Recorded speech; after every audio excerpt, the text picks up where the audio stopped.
ఏడాదికో వైవిధ్యం, ఏకదంతుని రూప నేపథ్యం. 70 అడుగుల ఎత్తైన ఖైరతాబాద్ మహాగణపతి విశేషాలు. తెలంగాణలో మల్ల పోస్టర్ల రాజకీయం మొదలైంది. అప్పట్లో బీఆర్ఎస్ బీజేపీలు పోటాపోటీగా పోస్టర్లు పెట్టి విమర్శలు చేసుకుంటే ఎలక్షన్లకు గెలిచిన కాంగ్రెస్ పార్టీకి తెలంగాణకు బీజేపీ ఏమిచ్చింది? గాడిద గుడ్డు అనుకుంటా కాంగ్రెస్ కూడా పోస్టర్ పాలిటిక్స్ చేసింది. జర ఈ నడుమ ఆ పోస్టర్ల సప్పుడు లేదు అనుకుంటే ఇగో ఇట్లా మొదలైంది. చూసిన్రా, కేసీఆర్ కనబడతలేడు అనే పోస్టర్లు రానే వచ్చినాయి. 2 సార్లు అధికారం ఇచ్చిన ప్రజలు వరదలతోని కష్టాల్లో ఉంటే ప్రతిపక్ష నేత పత్తా కూడా లేడు అనుకుంటా ఇట్లా హైదరాబాద్ మెట్రో పిల్లర్ల మీద పోస్టర్లు అంటించినట్టు ఫోటోలు వచ్చినాయి.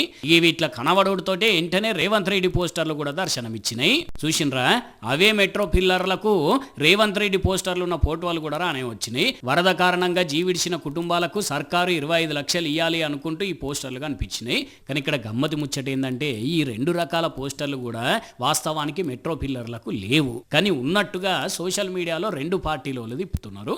ఇట్లా పోస్టర్ల రాజకీయం మొదలైందన్నట్టు. మళ్ళా అప్పట్లో సాలు దొరో మమ్ముల సంపకు దొరో అని బీజేపీ పెడితే సాలు మోడీ మమ్ముల సంపకు మోడీ అని బీఆర్ఎస్ వాళ్ళు పోటీగా పోస్టర్లు వేసారు. ఇక తర్వాత కాంగ్రెస్ పార్టీ కూడా గాడిద గుడ్డిచ్చింది కేంద్రం అనుకుంటా పోస్టర్లు వేసే. సరే పోనీ కనీసం అట్లనన్నా పోస్టర్లు ప్రింట్ చేసేటోళ్లకు గిరాకీ పెరిగింది అనుకున్నాము. కానీ ఇప్పుడు అది కూడా లేకుండా ఏకంగా ఎడిటింగ్ సాఫ్ట్వేర్ లో ఫోటోలు డిజైన్ చేసి సోషల్ మీడియాలో పోస్ట్ చేస్తుండేసరికి పోస్టర్లు ప్రింట్ చేసేటోళ్ళు బాధపడుతున్నారు కావచ్చు. పోండి.